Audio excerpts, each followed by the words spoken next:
Lumens, we make your job easier.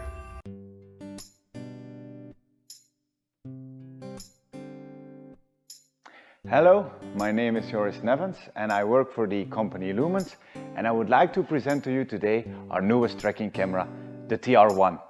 Just for your reference, the camera is now standing 8 meters away from me, which is between the 5 and the 15 meters that we think that is ideal for this camera.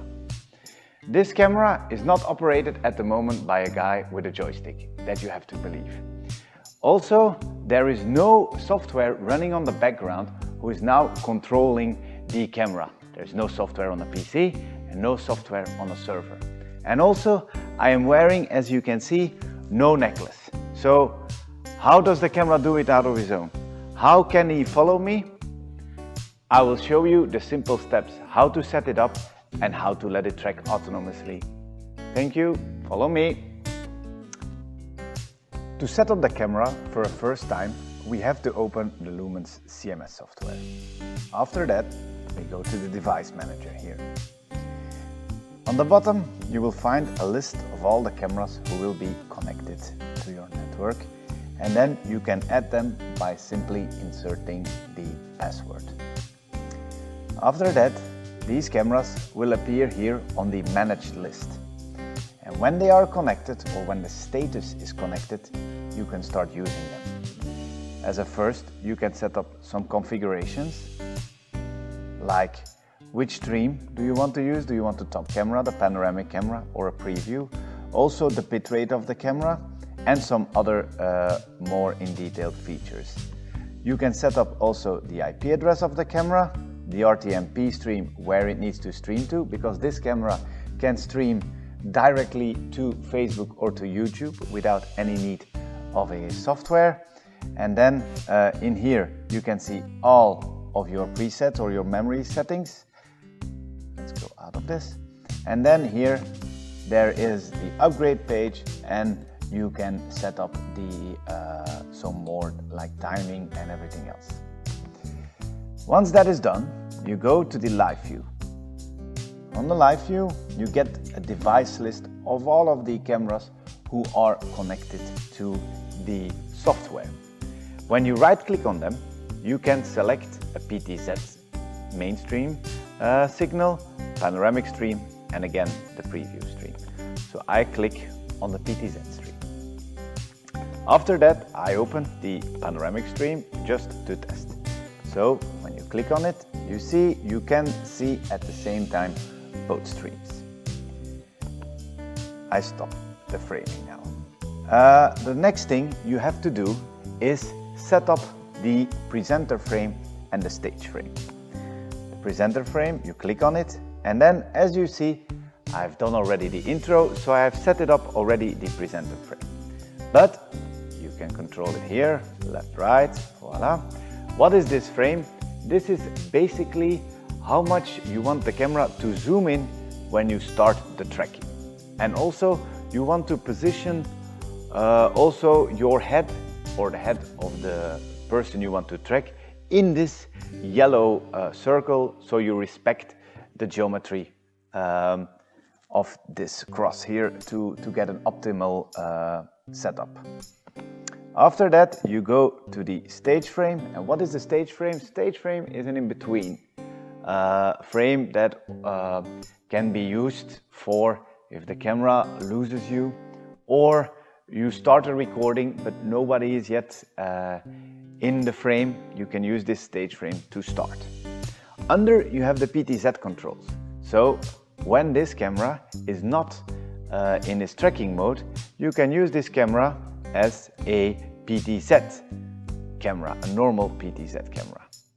You see, up, down, left, right, I can zoom in. After this, we go to the more important part. This is the settings. As you can see here, in these settings, we can set up the tracking area as a first. So the tracking area in here is the green bar. That means that the first person who enters that room, he will start tracking, or that room, or that area within the green bar. If you set up everywhere tracking, then if the person leaves this green area, you will also be tracked, or that person will be tracked. If you turn it off, it will not. The camera will not follow you. After it, we can set up, as you can see, blocked areas. We have area 1 in red and area 2 in red. What are blocked areas? That are areas of no interest. For example, in here you have these two massive interactive flat panels. You can play a movie on there, and it is possible that it can interfere with the camera. So that's why we say to the camera, don't look what is happening there, don't look at it. Also, we have this area here and here where there are children. So if we want, we can block that, so that we say, okay, whatever is moving there, you don't follow it. After that, we can set up a partition tracking. What is a partition tracking? So I click on A, there you go, and then I set up my partition tracking. What does that mean? I can call a preset without any physical touching of a button.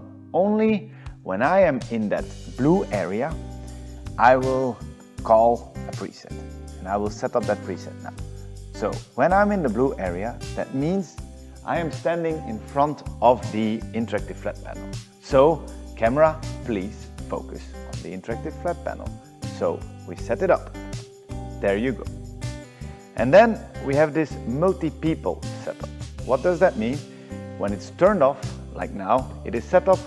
The first person who enters the green area, that's your person of interest. Only follow that person. When you set up multiple people detection, that means that when more people are entering this green area, you do a certain action. Like you can take the panoramic shot, or you can take the stage frame that we set it up before, or a multi-people frame that we can now set up. For example, up there you go, and you can set up the multi-people frame under here. But for the purpose of this movie, I turn it off because there is nobody else in the room. As a last, we have these advanced settings.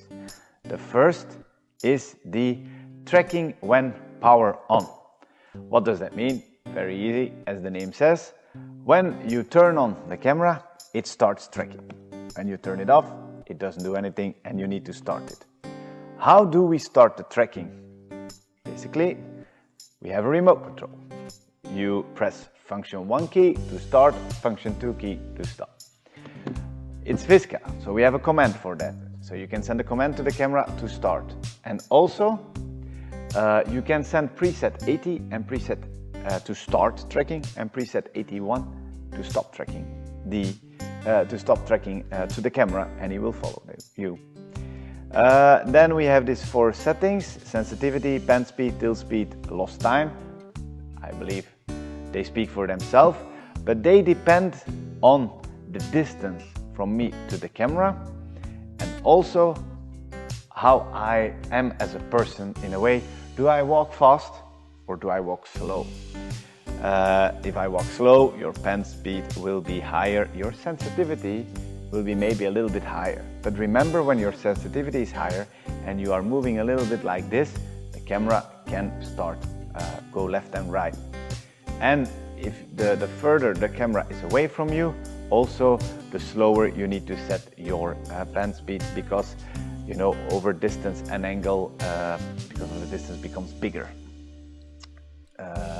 After this, you save and then you return. After that, there's only one thing to do. Start the camera. Okay, we move back now to the full screen of the camera, and I start walking in the room. As you can see, my face is not facing the camera, but he is still able to track me. I will walk now outside of the tracking area to show you the everywhere tracking. So when I move here, I believe the line of the tracking was over here. When I go out of it, the camera is still able to follow me. Okay, I go back, and I can demonstrate also that if I walk up to the camera, there is no problem, the camera will stay there. The only thing I believe we have to demonstrate now is the partition tracking. So for that, I will move back to the interactive flat panel over here. There you are. And as you can see, the camera is making its preset. I think this is everything to show about this tracking camera for this movie. If you need more information, please go to our website. It's mylumens.com.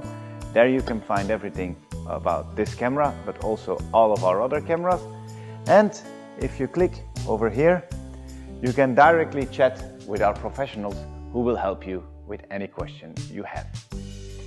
Thank you very much for watching, and we would appreciate it if you would follow us on our social media platforms. Thank you very much. Stay safe and see you next time. Bye.